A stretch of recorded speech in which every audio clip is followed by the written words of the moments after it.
Queridos alunos, sejam bem-vindos a mais uma videoaula. O assunto da videoaula de hoje será o movimento vertical no vácuo. Mas o que vem a ser o movimento vertical no vácuo?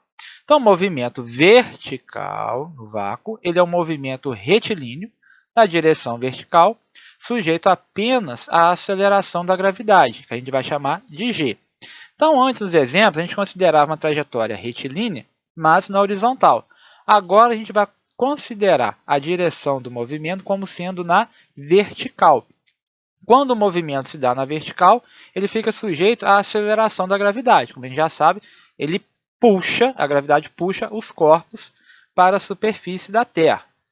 Então, existe aí a queda livre, que é quando um corpo é abandonado próximo à superfície da Terra. Então, qualquer corpo que você solta a uma certa altura h, ele vai cair em direção à Terra.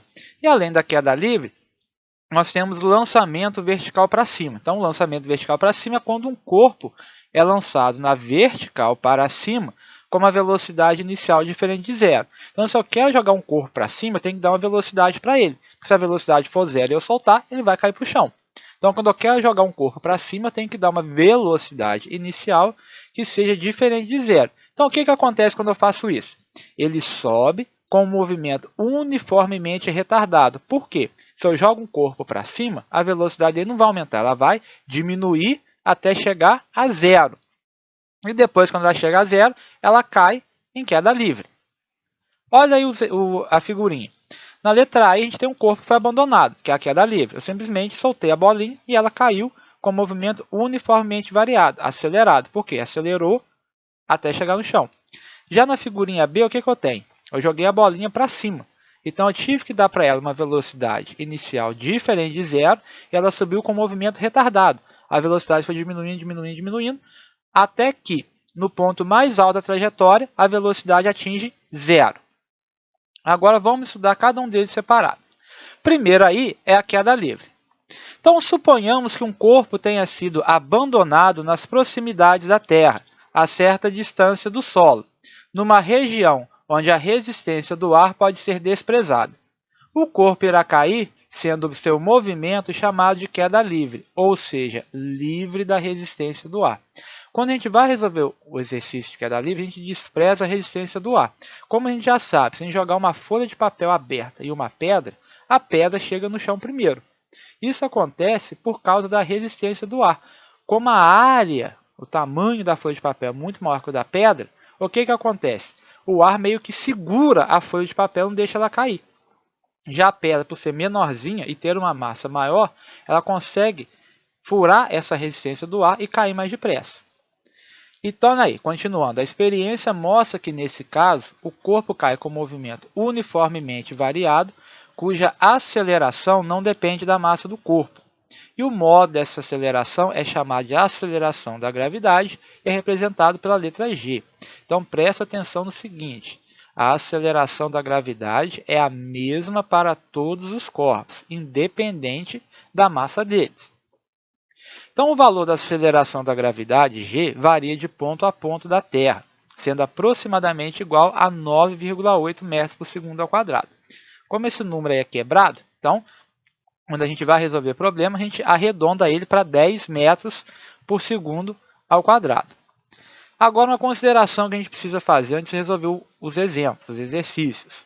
Então, quando resolvemos um problema de queda livre, usamos as equações do movimento uniformemente variado, fazendo a aceleração igual a mais ou menos a aceleração da gravidade.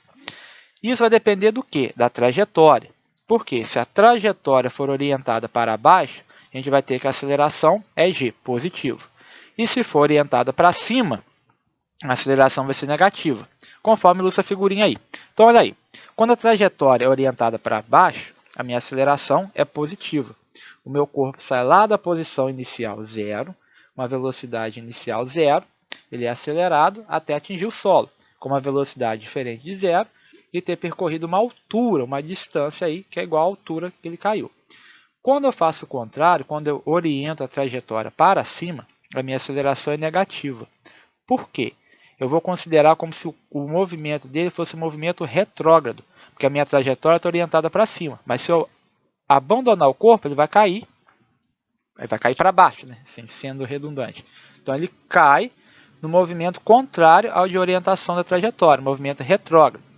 Então ele cai com a velocidade inicial zero, atinge o solo, cujo espaço é o zero, e a aceleração aí vai ser negativa. Então, para ilustrar melhor e compreender melhor o que foi dito, vamos resolver aí alguns exemplos. Exemplo número 1. Um corpo é abandonado em um ponto situado a 80 metros acima da superfície da Terra, numa região em que a aceleração da gravidade é 10 metros por segundo ao quadrado. Despreze a resistência do ar. Letra A. Quanto tempo o corpo gasta até atingir o solo? Então, a primeira coisa que eu fiz, eu orientei a trajetória para facilitar, como sendo de cima para baixo. Então, ele sai da posição inicial zero e vai percorrer uma distância de 80 metros, que é a altura no qual ele está caindo. Como eu orientei a trajetória para baixo, a aceleração vai ser positiva, 10 metros por segundo ao quadrado. Então, quais foram os dados que o problema me deu? A altura, que é igual ao deslocamento que ele vai percorrer, que é de 80 metros.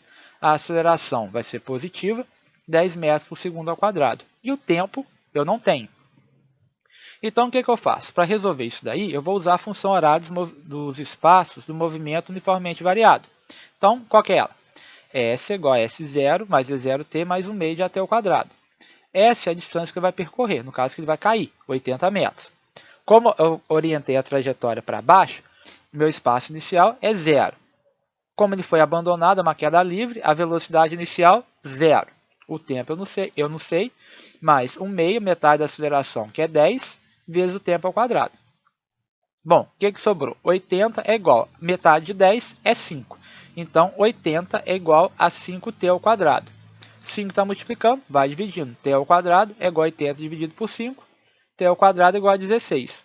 Então, meu t vai ser raiz de 16. Então, o tempo de queda aí vai ser de 4 segundos. Então, eu aconselho vocês aí, quando forem estudar, assistir a videoaula, vai anotando todos os passos da resolução do problema e vai pausando o vídeo para vocês compreenderem isso daí. E qualquer dúvida, vocês podem mandar lá no grupo ou deixar aqui nos comentários. Letra B. Com que velocidade o corpo atinge o solo? Então, olha aí. Vamos usar a função horária da velocidade. V é igual a V0 mais AT. Porque nós temos a velocidade inicial, temos a aceleração, e no item anterior a gente encontrou o tempo. Então, dá para fazer. Velocidade inicial é zero, a aceleração 10 metros por segundo ao quadrado, e o tempo 4 segundos. Substituindo, o que eu tenho?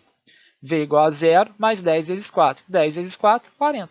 Então, o corpo atinge o solo a uma velocidade de 40 metros por segundo. Na letra C, qual a altura do corpo 2 segundos após ter sido abandonado? Então, novamente, a gente vai usar a função horária dos espaços.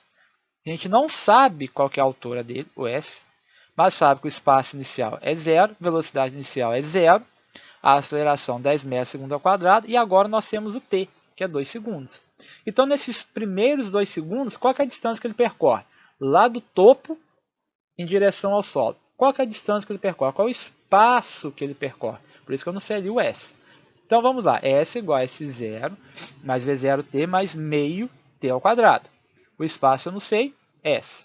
O espaço inicial é zero, a velocidade inicial é zero vezes o tempo, mais meio vezes a aceleração, que é 10, vezes tempo ao quadrado. Metade de 10, a gente sabe que é 5. E 2 ao quadrado, 4. 5 vezes 4, 20 metros. Então, nos primeiros 2 segundos, ele percorre uma distância de 20 metros, a partir do ponto onde ele foi abandonado. Então, qual que vai ser a minha altura? Se ele foi abandonado de uma altura de 80 metros e nos primeiros 2 segundos ele percorre uma distância de 20 metros, a minha altura vai ser quem? 80 metros menos 20 metros. Então, vai ser 80 menos 20, 60. Então, a altura do corpo, 2 segundos após ter sido abandonado em relação ao solo, vai ser de 60 metros. Certo? Exemplo 2. Qual é o tempo de queda de uma pedra abandonada de uma altura de 20 metros em relação ao solo? Dados a aceleração da gravidade, 10 metros por segundo ao quadrado, e considere desprezíveis os efeitos do ar. Então, o que ele me deu? A altura, que é o deslocamento dele aí, 20 metros. A aceleração 10 metros por segundo ao quadrado, e o tempo eu não sei. Novamente, eu vou usar a função horário dos espaços, movimento retilíneo uniformemente variado. S é igual a S0 mais V0t mais o meio até o quadrado. Então, o que eu tenho? A distância que vai percorrer 20 metros, espaço inicial 0, velocidade inicial 0, mais a metade da aceleração, que é 10, vezes tempo ao quadrado. Metade é 10, 5. Então, 20 vai ser igual a 5t ao quadrado. 5 multiplicando, vai dividindo. T ao quadrado é igual a 20 sobre 5, que dá 4. Então, o tempo vai ser a raiz de 4, 2 segundos. Então, a gente vê aí que o tempo de queda é de 2 segundos. Exemplo 3. Qual é a velocidade com que uma pedra abandonada de uma altura de 45 metros atinge o solo? Considere desprezíveis os efeitos do ar e g igual a 10 metros por segundo ao quadrado. Olha aí, a gente vai resolver esse problema de uma maneira diferente. Então, como não foi mencionado o tempo nesse exemplo, a gente pode usar a equação de Torricelli. Se ele tivesse pedido tempo alguma outra coisa, a gente teria que resolver para achar o tempo e depois achar a velocidade. Mas a equação de Torricelli serve para a gente não ter que resolver esse problema. Simplesmente usar a equação dele. Então, a gente não sabe quanto vale a velocidade final. A velocidade inicial a gente sabe que é zero. A aceleração 10 metros por segundo ao quadrado. A distância percorrida ou deslocamento escalar é a altura com que ela foi abandonada, 45 metros. Substituindo, o que eu vou ter? V ao quadrado igual a V0 ao quadrado mais 2AD. V ao quadrado é igual a zero, que é a velocidade inicial, mais 2 vezes a aceleração, que é 10, vezes a distância, que é 45. 2 vezes 10, 20. 20 vezes 45, 900. Então, V ao quadrado é 900, V vai ser raiz de 900, velocidade vai ser 30 metros por segundo. Então, logo, o corpo atinge o solo a 30 metros por segundo. Muito bem. Vimos aí a queda livre. A gente vai ver agora o lançamento vertical para cima. O que é isso? Então, considere um corpo lançado para cima, com velocidade inicial V0, que eu falei. Se eu quero jogar um corpo para cima, ele tem que ter uma velocidade inicial diferente de zero, senão ele não sobe, ele cai em queda livre. Então, o que a gente já observa, a gente já sabe, à medida que o corpo sobe, o módulo de sua velocidade diminui, é um movimento retardado. Então, quando ele está subindo, o módulo da velocidade dele diminui. E o que acontece? Quando o corpo atinge o ponto mais alto, a sua velocidade é nula. Então, guarde isso daí. No ponto mais alto da trajetória, quando a gente está fazendo um lançamento vertical para cima, a velocidade é nula. Depois disso, o corpo desce com movimento acelerado. Então, o módulo da velocidade vai aumentando. Então, se a gente puder desprezar a resistência do ar, tanto na subida como na descida, a aceleração é a mesma, que é a aceleração da gravidade. Agora, se a trajetória for orientada para baixo, e a aceleração vai ser negativa se a trajetória for orientada para cima. Então, assim, as equações do movimento uniformemente variado valem tanto para a subida como para a descida. Observe essa figurinha aí que ilustra muito bem. Então, na primeira, a gente tem o corpo sendo lançado para cima, com uma velocidade inicial V0. Então, ele vai subindo, subindo, subindo, até que aí, na figurinha do meio, a velocidade dele é zero. Ele atingiu o ponto mais alto da trajetória. E na figurinha da direita, ele está descendo, caindo em queda livre com uma velocidade menos v. Por quê? A partir do momento que eu adotei a minha trajetória para cima e como sendo positiva, o que acontece? Você tem uma velocidade para cima. E a aceleração ela tem direção para baixo. Por quê? A Terra ela acelera os corpos para baixo e não para cima. Então, se eu lanço um corpo com velocidade inicial diferente de zero para cima, eu vou ter um movimento retardado. A velocidade diminui até atingir zero. Atingiu zero, o corpo cai em queda livre. Beleza? Então, vamos resolver alguns exemplos aí. Exemplo 4. Um corpo é lançado para cima, a partir do solo, com velocidade cujo módulo é 30 metros por segundo, numa região em que g é igual a 10 metros por segundo ao quadrado. Despreze a resistência do ar. Letra A. Quanto tempo o corpo gasta até atingir a altura máxima? Muito bem. A gente sabe que quando o corpo atinge a altura máxima, a velocidade dele é zero. Então, nesse caso, o que eu posso fazer? Usar a função horária da velocidade. Eu não preciso usar a função horária dos espaços, porque eu sei que lá em cima, no topo, onde a altura máxima dele, a velocidade é zero. Então, meu V vai valer zero. V é igual a V0 mais AT. Então, V é igual a zero. A velocidade inicial com a qual ele foi lançado foi de 30 metros por segundo ao quadrado. A aceleração, no caso, vai ser negativa, porque eu dotei a trajetória orientada para cima. Então, a aceleração negativa, menos 10 metros por segundo ao quadrado. E o tempo, eu não sei. Então, lá em cima a velocidade vale zero. A velocidade inicial foi de 30, menos 10, que é a aceleração da gravidade, vezes o tempo t. Menos 10t negativo, passa para o outro lado positivo. 10t igual a 30, t igual a 30 dividido por 10, que dá 3 segundos. Então, logo, em 3 segundos, o corpo atinge a altura máxima. Agora, aí na letra B, eu quero achar qual é o valor dessa altura máxima. Então, como ele não mencionou o tempo, a gente pode usar a equação de Torricelli. V ao quadrado é igual a V0 ao quadrado, mais duas vezes a aceleração, vezes a distância. Então, lá em cima, velocidade é zero, velocidade inicial 30, 30 ao quadrado, mais duas vezes a aceleração menos 10, vezes a distância. 30 ao quadrado, 900. 2 vezes menos 10, menos 20. Então, 0 é igual a 900 menos 20D. 20D negativo, passa para o outro lado, positivo. 20D igual a 900, D 900 dividido por 20, D igual a 45 metros. Então, essa altura máxima é de 45 metros. Na letra C, quanto tempo é gasto na descida? Aí, no caso, a gente tem que calcular, usar a função horária dos espaços. Por quê? Eu quero calcular a descida, então tem que usar, vai cair uma distância de 45 metros. Então, aí, usando a função horária dos espaços, o que nós temos? A distância que vai percorrer, que é a altura, 45 metros, que foi a altura máxima. O espaço inicial, zero. Velocidade inicial, zero. E a aceleração agora, que é positiva. Por quê?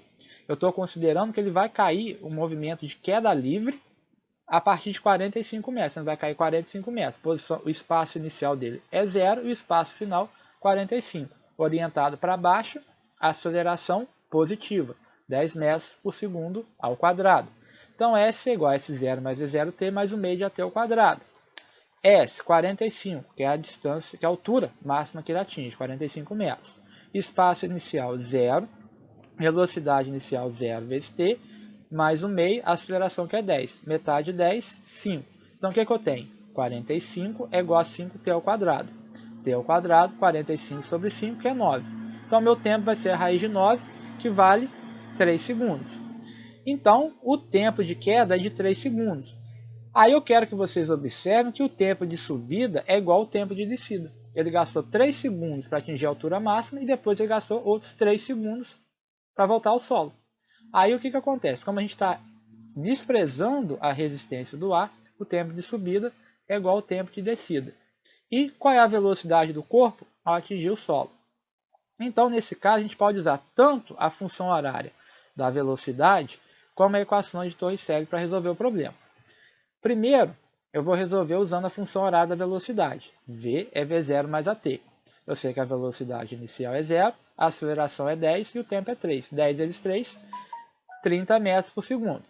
Então, portanto, o corpo atinge o solo com a mesma velocidade com a qual ele foi lançado, 30 metros por segundo.